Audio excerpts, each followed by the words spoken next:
Hey bosses, this week's episode is sponsored by the all-new FreshBooks. Find out more about them later in the show or check out freshbooks.com/travel.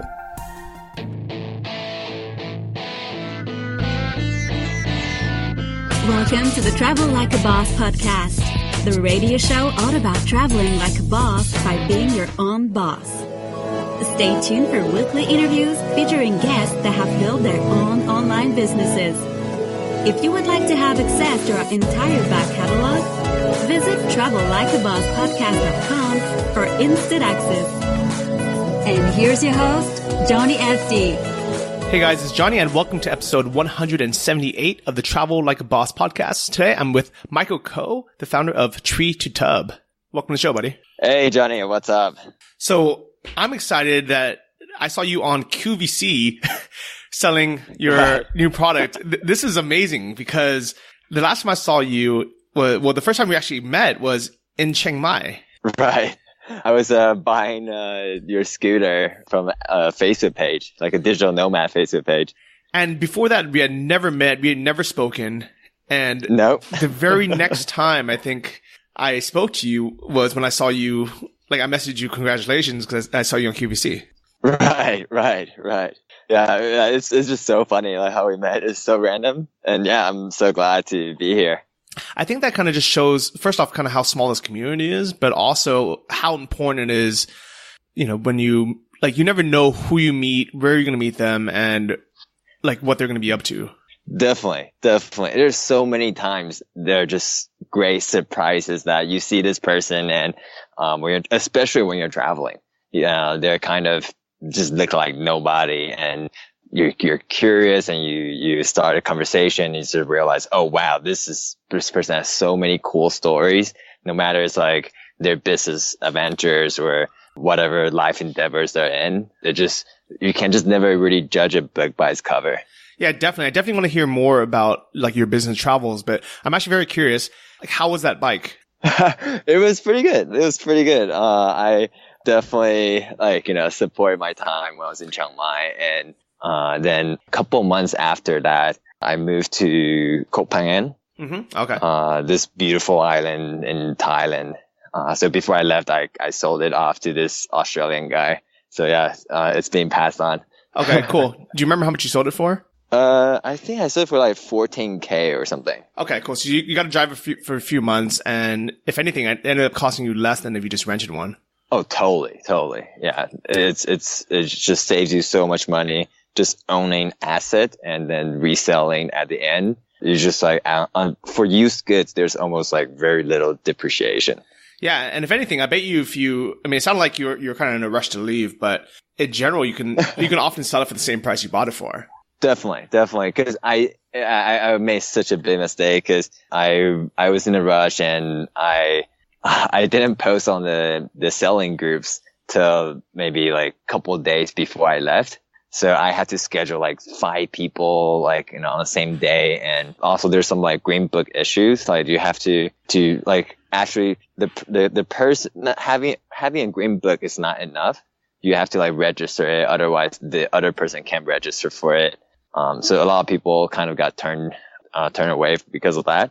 So, I've heard that before. I've also heard that as long as you have a copy of the ID of the original owner, that it's okay. But what I always tell people, I'm right. like, for something that cost you, I think it was like in Thai baht, in US dollars, it's probably like $400 or something.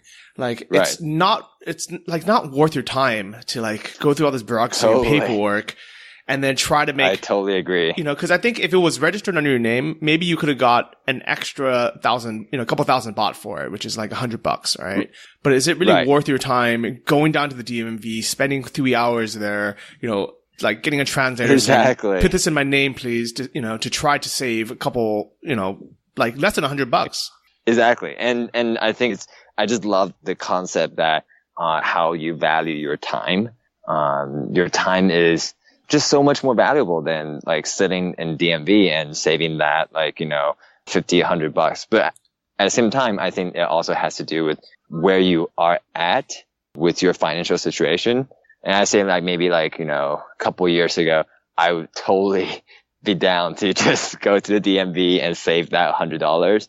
But so I think it really depends on where you're at. But once I think the important thing is like to remember that once you are kind of off that financial crunch, it's important to remember that, you know, just the value of your time is constantly growing. Yeah, I definitely agree with that. And I actually think that because I used to live really, really cheap, and just to save like not even not $50 to save like, you know, $5. Yeah, or even like 50 cents. I would go out of my way, Right. and I would spend so much time. And I feel like a lot of it's the kind of like the mentality. The only reason why people even started like worrying about because I lived in Thailand for 10 years, and I remember for the first like 8 years, nobody cared if the bike was under your name because you knew that you were going to use it, you know, for a few months or a year, and then you would sell it to the next foreigner who also wasn't going to register it under their name. And if anything, it would have been more of a pain for everyone if every foreigner that used it for 3 months is asking for it, right? And like then the price of the bike would have been more. So instead of you selling to the guy for $400, you would have wanted, you know, $500 for it for your time, and because you paid more, right? So it actually ends up hurting everyone, especially people on a budget. For sure. But I totally agree with you.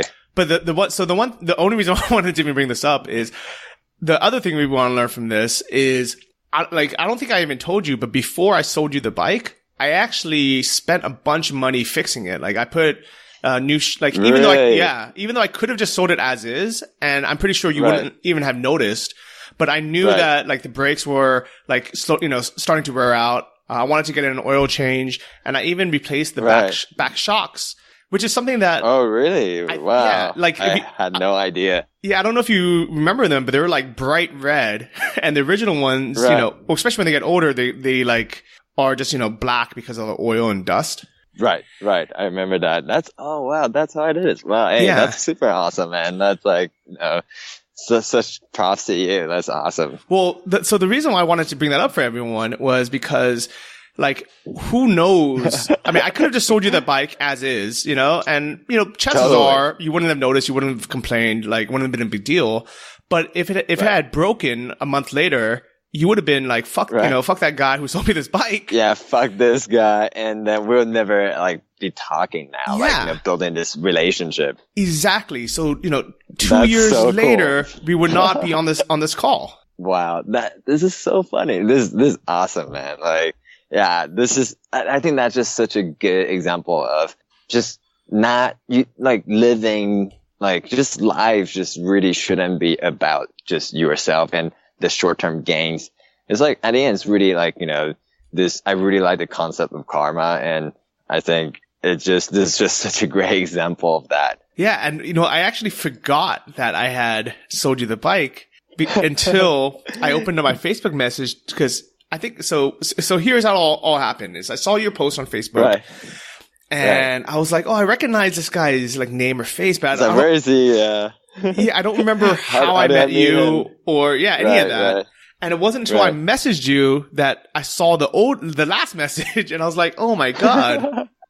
Right. So it's funny. I remember like that day because I had been hunting for a bike for a couple of weeks, and I saw your post on the Facebook group, and I was like, oh my God, let me just jump on this. I messaged you like right away, and I saw we had a mutual friend, Mike Galvin. Mm-hmm.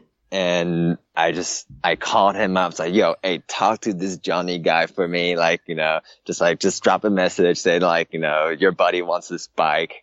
And yeah, I remember the whole experience. It was really awesome. Yeah. So like unintentionally, this episode ended up being like a great lesson on networking. Right. Definitely. I totally agree. All right. So you were in Chiang Mai.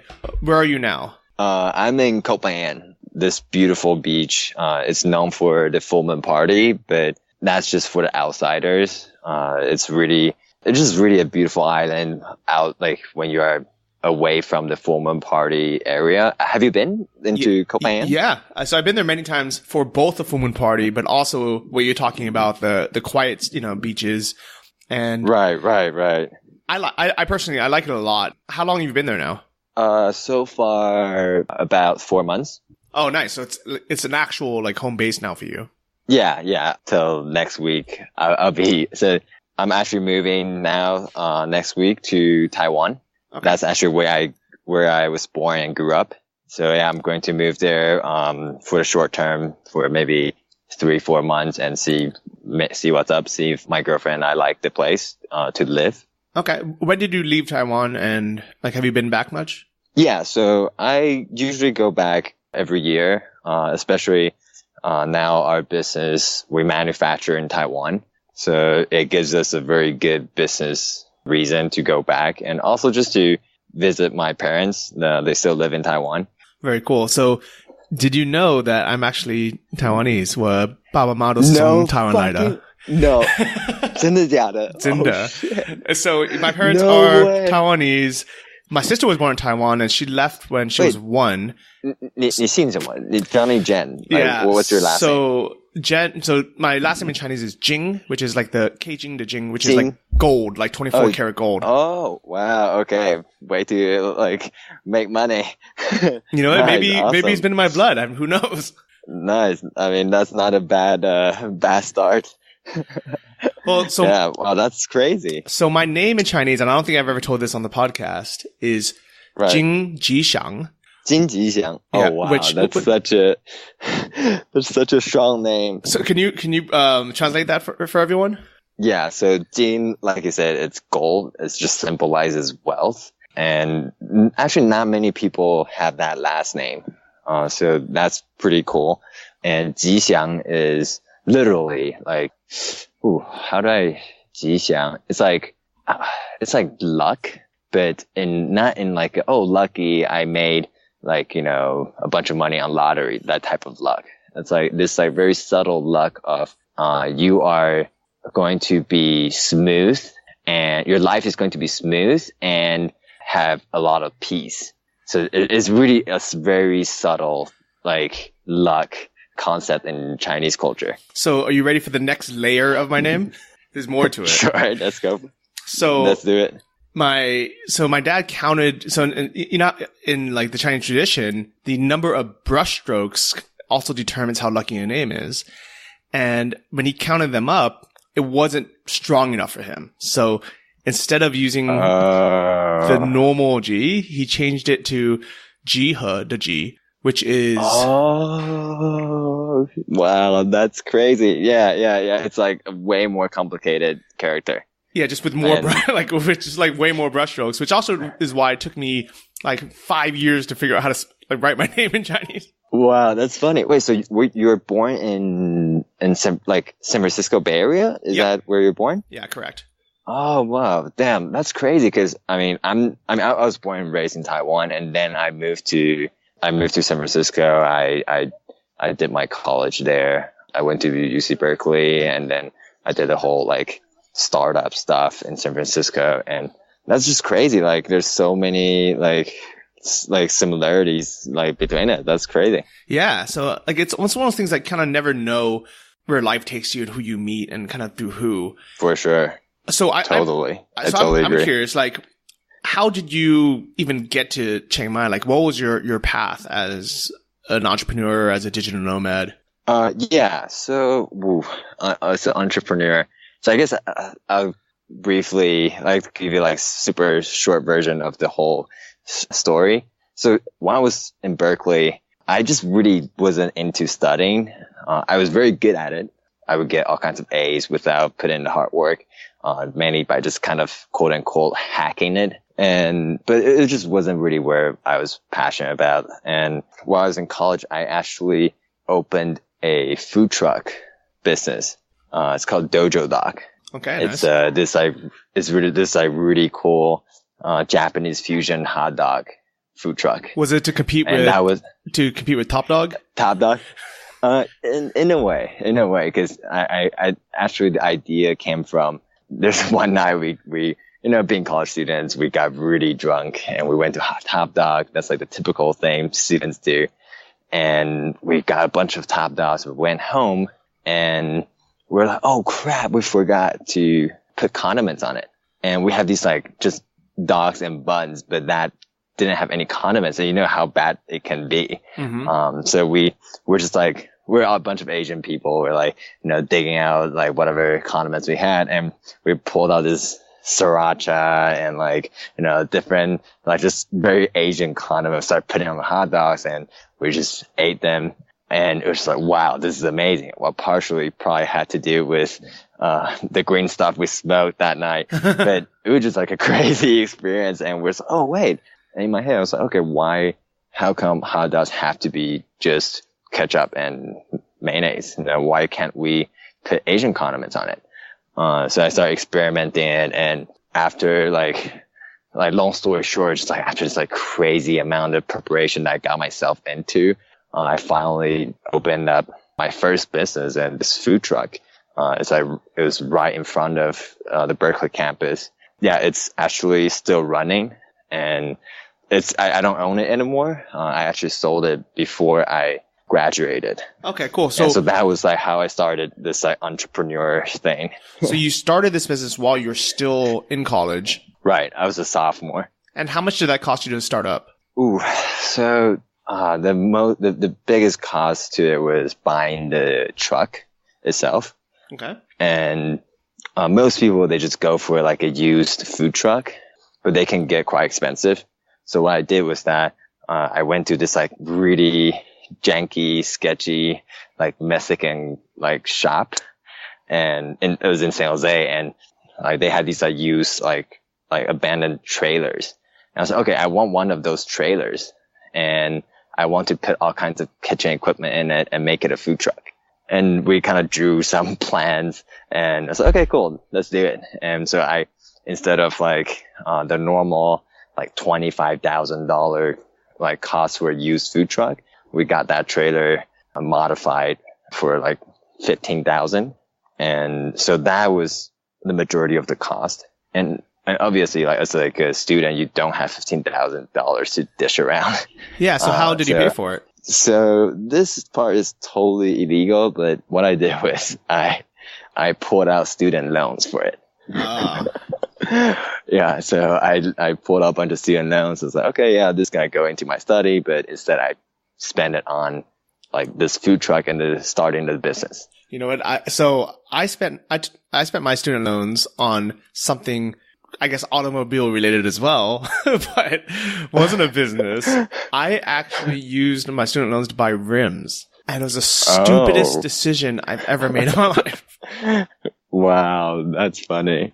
That's funny. So, but well, hey, like, like I'm sure now you learned your lesson. Yeah, I mean, it's one of those things where it's funny that, two people can go on very similar paths, and one person can use that and buy an asset that can create you more money and give you the business experience. And someone else, a much stupider person, can go out and buy a liability, which ends up costing me way more money because, even things like every time I would need new tires, totally. Like instead of buying, 15-inch new tires for $100, the tires would cost me like 7 times that price. So it was just like a vicious cycle, Not only was I not making money from that investment, but I'm losing more money. It's kind of like dating a girlfriend that's toxic, not instead of you first of all had to spend a bunch of money, take her out, and then you like after you guys are together, it's like gets even worse. Like you have to buy this back and treat her this thing. It just gets worse and worse. Yeah, I guess it really depends. Like if you date someone, and I guess it can be anything. It's not just dating. Like let's say you have a friend or even a family member or business partner who, if they're a liability, they're always taking, and kind of costing you more money versus, you can have someone in your life that's an asset and they're bringing more, they're bringing more into your life. Totally. Just bringing more value, positive energy, and just, even just helping you develop yourself. And because you can look at yourself as an asset. And I think that's just something that it's just such a golden rule when people say invest in yourself. I think whatever you do, eventually that should comes down to investing in yourself and not making yourself a better person, a smarter person, and a stronger person. So eventually you can be so powerful that you're able to give back to the people around you and potentially the society, the world. I definitely agree. So was the food truck profitable during the time you were running it? Yeah, so it was a very, very rough experience, I say. So first of all, I started by myself. So I didn't have a partner. That was a big mistake. And so you imagine you're like a full-time student at UC Berkeley, one of the most competitive universities on earth, right? And you care a lot about your GPAs, you care about your grades, and you have this business running while you are at school. And you are the only person that's responsible for this thing. I had employees, I had volunteers, I had all these people, but at the end, like all the stress all came down to myself. And that was just a crazy experience. I remember I would be in class and I would get this text message. Oh, hey, Michael, the kitchen caught on fire.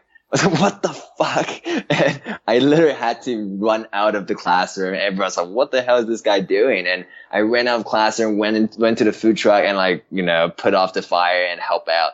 It's just that intense. So I say overall on the profit side, we're able to generate maybe 3 to 5K of profit a month. And which is very, very good for a starting business and for a food business.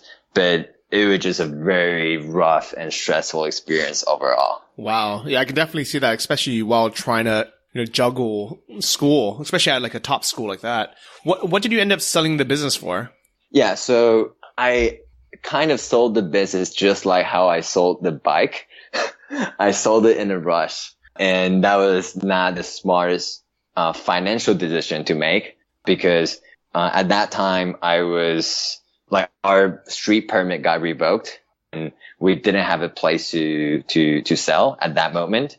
And it was just this food truck sitting there. And at the same time, I had the goal of going to go backpack and travel for a long period of time. So I had to get rid of this thing and, in exchange, get some cash. So I sold it for roughly 40K, I remember, with all the asset, the brand and the recipes, everything. Oh man. So if you had taken the time to find another permit and, park in another place and kind of prove the model and you would have sold a running business. Yeah. Oh, probably, yeah, double that. Yeah, easily. All right. Well, I think these are all kind of lessons learned from from business in general. It's the exact same thing as when someone's selling an e-commerce store, like a dropshipping store, when everything is going smoothly and well, you can sell it for 27 times profit. But if you sell it during a bad month, let's say you had 1 or 2 bad months in a row, then you're selling it for peanuts. And it's one of those things where I understand both sides where, when things aren't going well, we just want to get rid of it. And we just want to be okay, I don't want to deal with it. But I think we have to really remember to get the maximum value from anything, we have to sell it on a high. Exactly. And you just have to have patience. I think this is something my dad has always reminded me was, he always told me, so Michael, it's hard to start a business, but it's just as hard to sell a business. It's just as hard to get out of the business, in a graceful, elegant way, because most people, there are tons of entrepreneurs that have that passion, that drive, that ability to create something. But a lot of them, they don't get that full financial return because they don't have that patience or they wasn't able to get out in a very smart way. And I was a very good example. Yeah. Well, great lessons learned. I'm sure you learned a lot from running that business. And I'm assuming it's helped you a lot now with your new business. Oh, totally. Definitely. And so I think the biggest lesson I learned from that business was, first of all, food business sucks. I would never go into food business again unless I'm totally out of the management team because it's just such a crazy environment where everything can be just so stressful. And the second thing that really translated into this business was having a really reliable partner. What I learned in my dojo dog, the food truck experience, was that it's just so hard to take on all the stress by yourself. But when you have 2 people to split that with, to share that hardship and stress with, that really make everything better. And that's what happened with our current business, Tree to Tub. Oh, nice. Okay. So how did that start? Like, where were you when you got the idea for that? Right. So when I was young, so you're Taiwanese, but I'm not sure if you're aware of it. But back then in Taiwan, they have, like my grandma, for example, like instead of using soap or, chemical detergent, they used to use this thing called the soapberry. So it's a fruit that you pick from the tree and you just give it a rub. It starts lathering up. It sounds crazy. It's hard to imagine. And if you guys are interested, go check out our website. We have this like video of how it works. And it's just amazing. Instead of using soap, you're using a berry to lather and clean. It's like the most gentle thing and the most natural to anyone. And I definitely encourage everyone to check out the website. It's tree2tub.com. And the video is cool. I'm like, it shows people like, the process of people growing it and picking it and drying it. And I'm actually surprised that it lathers up. Like that, to me, that's the craziest part. It's insane. It just, I've told so many people about it and people always kind of, what are you talking about? Because they're so used to the concept of, okay, a bar soap or a pump bottle, and that's the only thing that would lather and create bubbles. But this has actually been used for thousands of years. And my grandma used to use it, and she used to use it on me because I had really bad sensitive skin. Growing up, I would just get all kinds of rashes or redness from using harsh chemical soaps. So that was like the only thing I could use. And she would go into the forest or like go to her neighbors that have these soapberry trees and just collect them and use it for me as soap. So, and when I was I was gonna say, I've seen a video of like that. The first time I actually heard of the Soapberry I remember it was like 5 years ago or something. And it was like one of those like viral kind of Facebook posts that you see, pop up somewhere. Right. But then, and I was like, oh wow, that's amazing. That's really cool. But then I thought, okay, well, I don't know where to buy these berries. And then that was it. And it was like, I never saw it again. I never heard about it again. Even though it was a cool concept. Right. And I think, and we were surprised too, because what happened one day, like going back to how we started, was I was in Spain at the time and I was living on this island called Tenerife. Which it's ironically a beautiful island. Is the next island over from me right now because I'm on Gran Canaria. Oh, right. Oh man, you have to go check it out. It's such a beautiful island. And the people are so awesome. It has this like beautiful volcano called Teide. It's just a wonderful island with amazing, really raw beaches. Okay. Yeah, you have to check it out. Will do. Yeah, so I was living on this island and I would go to the beach every day. I would come home and my skin would just get very dry from the salt water.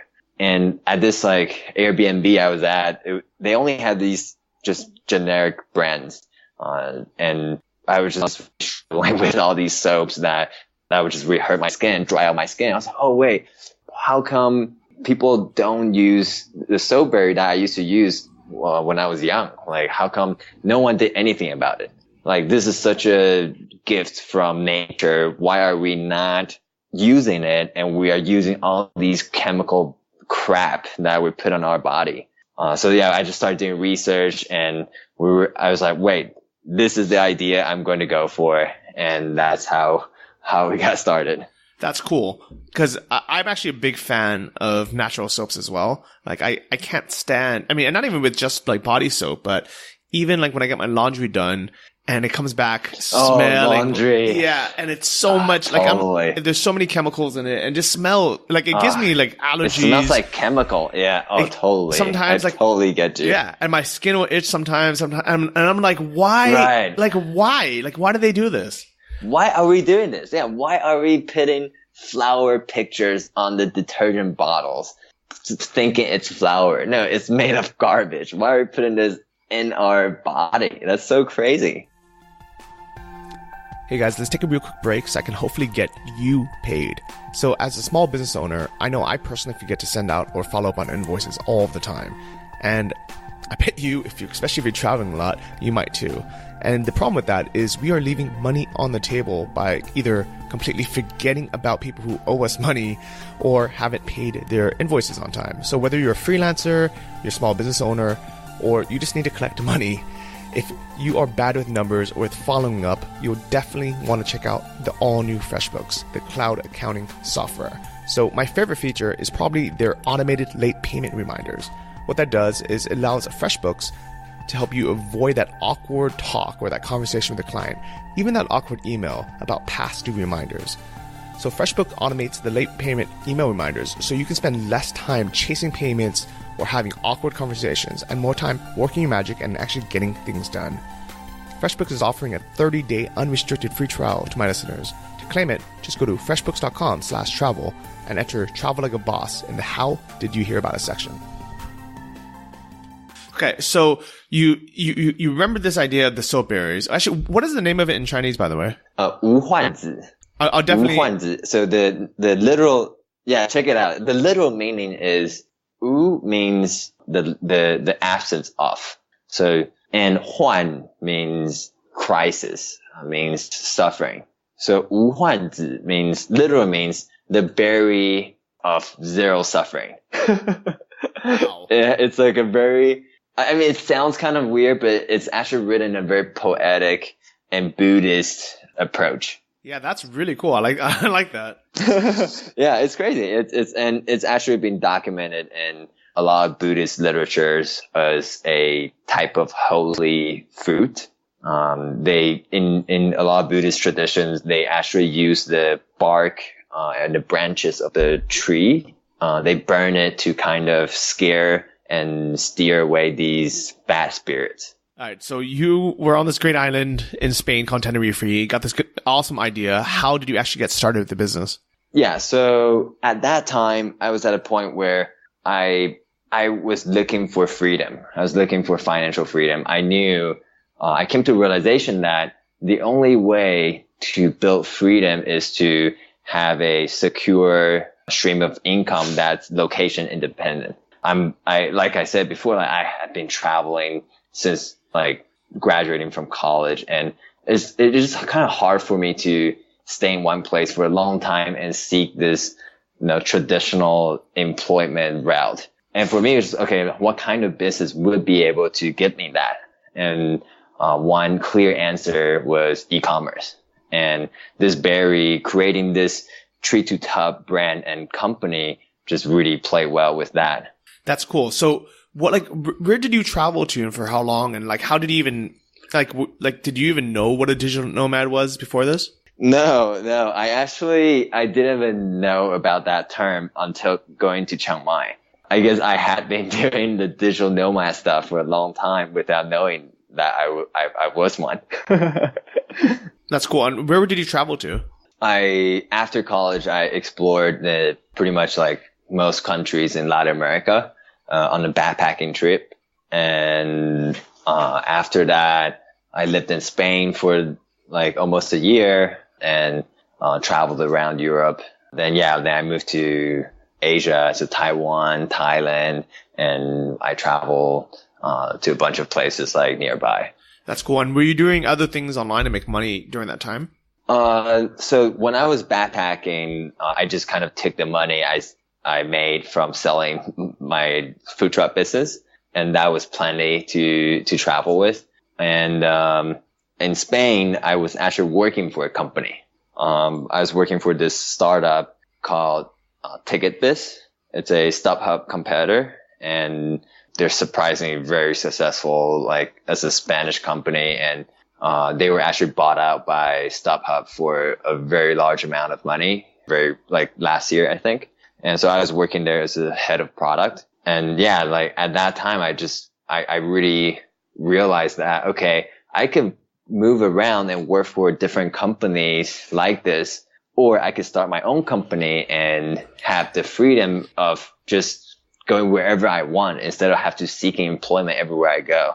And seeking employment is not the easiest thing in a lot of countries, especially if you don't have very specialized skill sets. Yeah, I think that's a really, really good point. But it sounds like you built up a lot of the skill sets, running the businesses and then working for other businesses. And that gave you the confidence and the skills when you started your own. Definitely. And I think, this is also another thing in this digital nomad culture that like something I saw as a, kind of like a red flag. I feel like nowadays people are I love that people are thinking beyond the traditional path and they have the courage to, go travel to a different country and station there and try to make it there. But at the same time, I also feel like a lot of people are not prepared to do that skill set wise. A lot of people, they kind of go onto these Facebook like funnels that tell you, oh, hey, do my 10-day course and then you'll just be able to make millions wherever you want. The thing is that the reality is not that easy. Like, it's not easy to just make millions online and just travel like a boss. You have to put in that hard work. You have to have years of skill set accumulated to be able to do that. Yeah. And I feel like it's just people are really rushing into this fad, and I think people should definitely be aware that it's not as easy as they think. And I think the rule of thumb that I gave myself was, if you cannot make a killing in your home country where you have all the network, all the environment, all the benefits and advantages, if you cannot make it in your home country, what makes you think you can make it in, let's say, Thailand? Yeah, I definitely agree. And I think that's a great way you put it, where it's definitely possible and it's definitely worth it, I would say. But just like running any business, whether you're running a food truck business in the US or you're running an online e-commerce store, it takes like a very similar amount of work. And if you can't, if you're not willing to put in the same amount of investment of time, maybe even money, that you would have creating a food truck, with your online business, like why would you think that you can succeed by, putting in less work? Totally. And I think in most cases you have to put in more work, because imagine like people are coming to the United States, like they're coming to New York, San Francisco, Los Angeles. They're coming to these big economies to make money because there are opportunities, there are resources, there's the great environment. And you are doing the exact opposite. You are leaving that environment, going into Chiang Mai, Thailand, where there's no industry, and you're trying to make it. And it's totally possible. But one thing you have to remember is that you have to put in more work. You have to put in like more effort than you would have in your home country. Yeah, definitely. Even just dealing with things like time zones or like, totally, man. Like permits or just like online banking when you're in another country. Right. Having to use like Skype instead of you just calling on your cell phone. Right. Totally.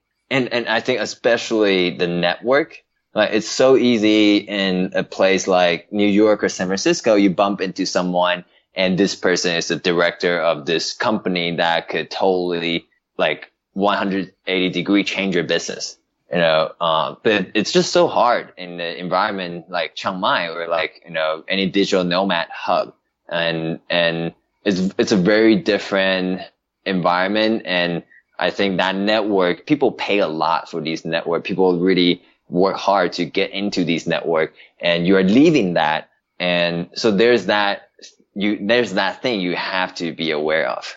Yeah, I definitely agree. Like what I like about Chiang Mai is it's very easy to make other friends who are also just getting started. And right. It's easy to network with them. But I think what you're talking about is networking with people who, can make a significant impact on your business. Totally. And I think those are the type of network that you should be looking for. I think it's totally cool to go to a co-working space and everyone share that, reaching the goal mentality and, encouraging each other. I think that's absolutely necessary and you should do that. But at the same time, it's also very important to immerse yourself with like people who are at least at the same level, or people are just way ahead of you, so you can just learn and really, just grow as a person and as an entrepreneur. Okay, so those are great tips. So you left your kind of the business story at, you had this great idea, you got a partner, and then what were the actual steps for you to actually make the product? And then I'm very, very curious how you got it on QVC. Oh, totally. So yeah, I had never had any experience in e-commerce or physical product. And for me, it was a very, very new thing. So we started off, we kind of brainstormed, and by the way, my partner is my best friend from college. And so we had this, we shared this really strong trust and bond that were able to kind of push through all kinds of, stressful times and crisis. But yeah, so we were looking at it as, okay, we want in the location independence. So we want to do e-commerce. We want to sell online. So the first thing we were looking at was, how can we, first of all, raise that money to make our first batch of products, and how do we put it into market and start selling? And what we eventually came down to is Kickstarter, because Kickstarter has this unique ability to give you the cash you need up front to produce your product, and a group of customers that are going to love you from the first day. So we said, okay, we're going to go for a Kickstarter. We have a unique concept, and we have a very strong network that we can probably pull this through. So we're working on a concept, and we started Kickstarter, which eventually raised $40K, which was definitely enough for us to just make our first order. Very cool. And was it called Treat a Tub from the start, or was it called, I think you had just called it Soapberry, right? Right. So we called it Soapberry with the I at the end. And that was a very naive and innocent mistake that we made. So if you know anything about trademarking, you know that you cannot trademark a generic term, even if you have a different spelling. So you can't, for example, you can't have a water company that trademarks their name as Wata, for example, and we didn't know that, we never trademark anything, right? So we just, okay, Soapberry sounds cool, let's go for it. So we printed out, we made these batches of products, $20,000 worth of inventory with the name Soapberry. And then we started to, our advisor said we should trademark our stuff. Okay, let's trademark it. And then we just instantly got a rejection. And that's where we started, okay, we have to find a different name. And then we eventually came up with the name Treat a Tub. Okay, wow. That's a great lesson for everybody to learn, because I wouldn't have known that. Right. Trademarking is such a tricky thing. And if you're starting a brand and everything, you definitely want to look into at least some basic trademarking rules, because you don't want to build a brand with a following and eventually, you can't trademark it, and other people can literally just call the same thing as yours, and you'd be losing all that brand value. Okay. Wow. So great tip. Okay. So you raised $40,000 on Kickstarter. Congratulations for that, by the way. Thank you. And then what was the next step? You manufactured it, and then did you start selling it first, or did you do QVC as the second big launch? Oh yeah. So after we did a Kickstarter, we're selling on our Shopify store, and we're kind of struggling with it because we weren't really hitting the right product market fit. We were selling it as the most organic soap versus the soap that's the most gentle and great for sensitive skin. It took us a lot of time and research to kind of figure that out. And then we finally figured out, okay, our customers love us because our soaps are gentle and good for sensitive skin. And with that angle, we went into Amazon. And that's where we hit our biggest success yet. We started to see very, very high growth with the right product market fit, and business being just growing very, very well on that platform. And at the same time, our advisor, the CEO of 100% Pure, also a very big, successful beauty brand. The CEO is kind of our advisor and friend. He's like, hey, you guys should consider QVC, and we can make an intro for you. And I was like, okay, cool, let's do it. And So we got connected with the buyers at QVC, and they checked out our stuff and that video on our website. They were instantly excited. Hey, we want you guys on QVC. So the whole I actually wrote a blog post about the whole behind the scenes, like little details and fun things, on my blog.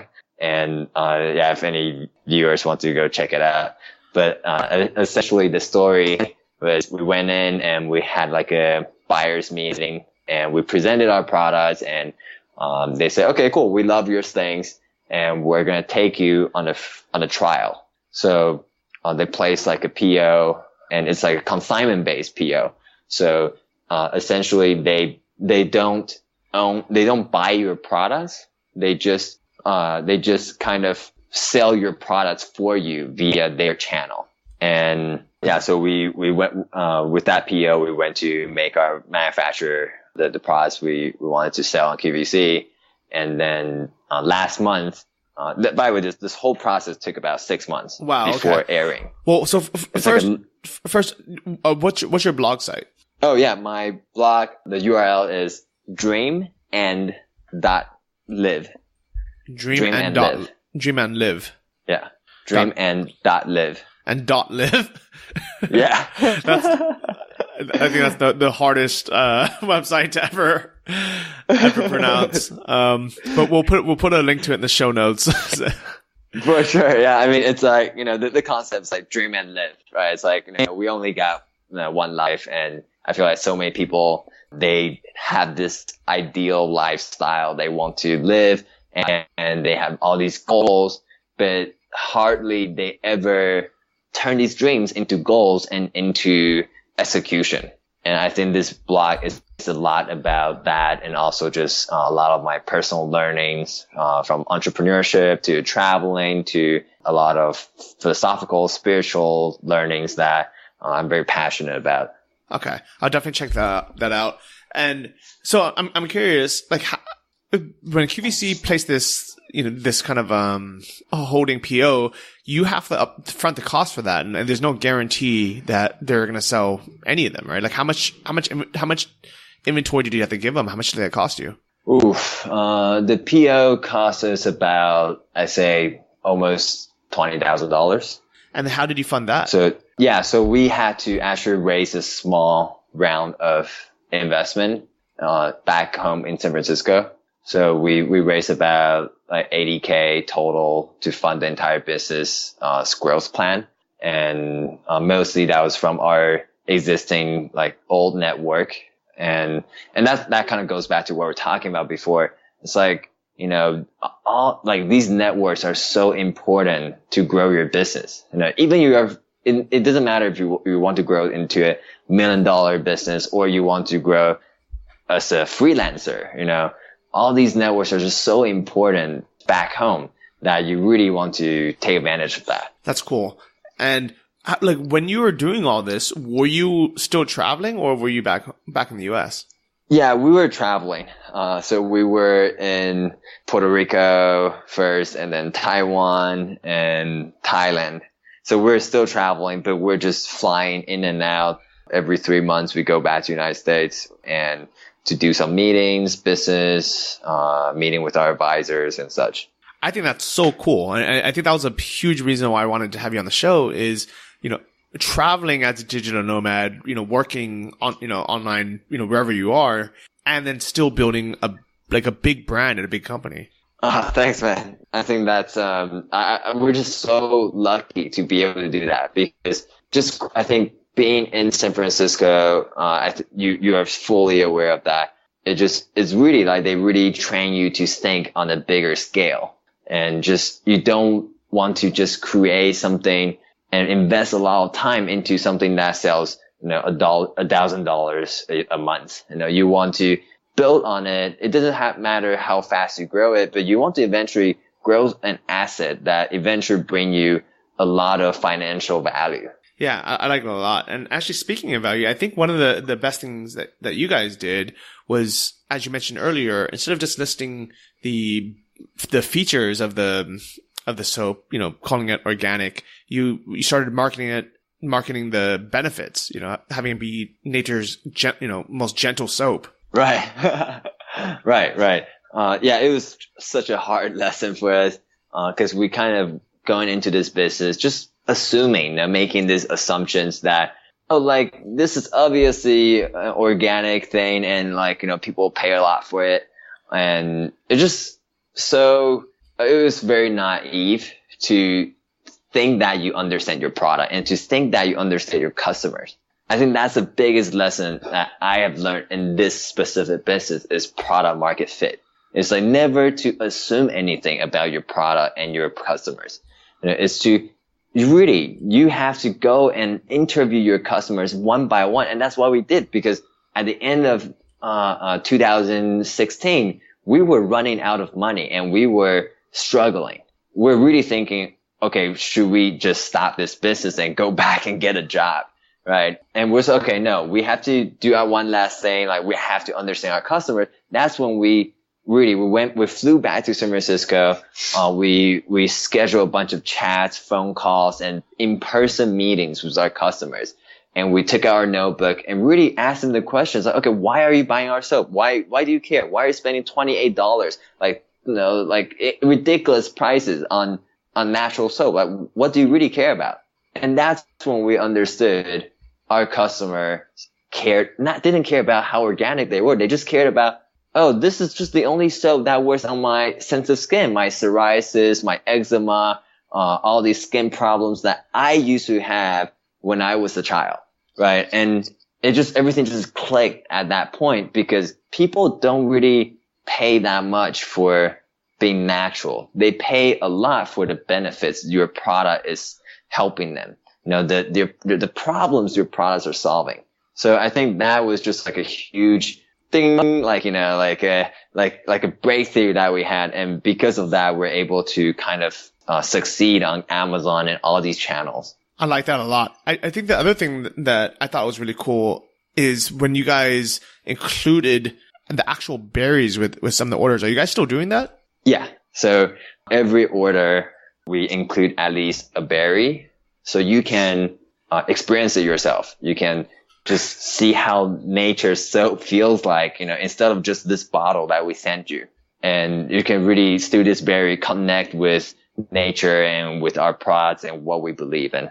Yeah, I think that's really cool. So people can tell because there's so many, let's say, soaps or shampoos that have a picture of a coconut on there, but you look in the back, there's no actual coconut oil in there. There's no, right. And it drives me nuts. And the fact that you guys actually include the berry, and then I'm assuming, people can use that berry and then lather it up and be like, oh, I can see how this works. Totally. It's really that connection that we're, letting people build. And that berry can actually use as a face wash, for 5 times, or even you can throw into it. If you have a little bag and throw it into laundry, you can use it for 5 times.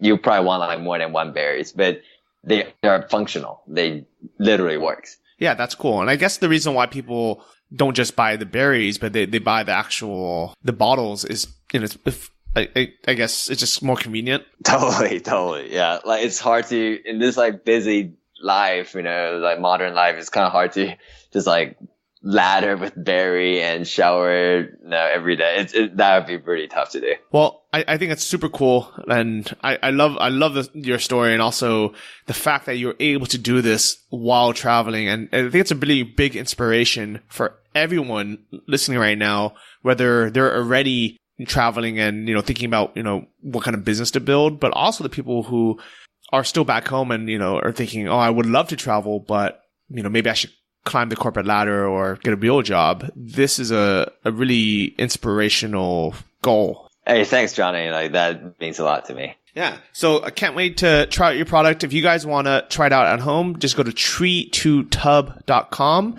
check out some of their products, and, hopefully I'll catch you somewhere in the world, Michael. Definitely. And, Johnny, I'm just going to throw in one last thing. I'm not sure when the listeners are going to receive the podcast, but we're actually running this really cool promotion right now, which is we're doing this subscription thing where for $29 you get 2 products, which is each product usually costs about $28. So it's like you're paying for a price of one, but getting 2 products plus a little bag of soapberries delivered to you automatically. And at the same time, on your first order, we're going to give you a free facial cleanser that costs normally $34. So it's just like this incredible, the biggest deal that we're running. And it's like a really awesome thing that I tell all my friends to sign up for. And yeah, so if your viewers are interested, definitely go check, see if it's still available. Yeah, it looks like a great deal. Is this only open to Americans, or do you guys ship internationally? Americans and international, but international customers, they have to pay more on shipping because the international shipping. Okay, very cool. But like, let's say someone just wanted to order a bottle, they can get it worldwide. Totally. Okay. Well, really cool. And is there anywhere else people can reach you? Do you hang out on Twitter or? Not so much. But yeah, I would be documenting more and more of my stories and a lot of these like crazy little fun things along this journey on my blog. It's called, again, like Dream and Live. I actually just started this blog a couple of weeks ago, and yeah, I'm very excited about it, and just, I think you'll have a lot of fun reading it. Very cool. I'll definitely check it out. We definitely have to find you a different URL, maybe a .com instead of a .live. But congrats again, and hopefully we'll catch you somewhere in the world soon. Hey, for sure. I'm pretty sure we'll see each other like either in San Francisco or whatever country we're in. All right, cool. Thank you for listening to the Travel Like a Boss podcast. If you want to hear more, including the bonus, How to Choose the Perfect Niche episode, join our mailing list at travellikeabosspodcast.com. See you next week, and remember, if you want to travel like a boss, you need to be your own boss. So start your online business today and start living the lifestyle you've always dreamed of.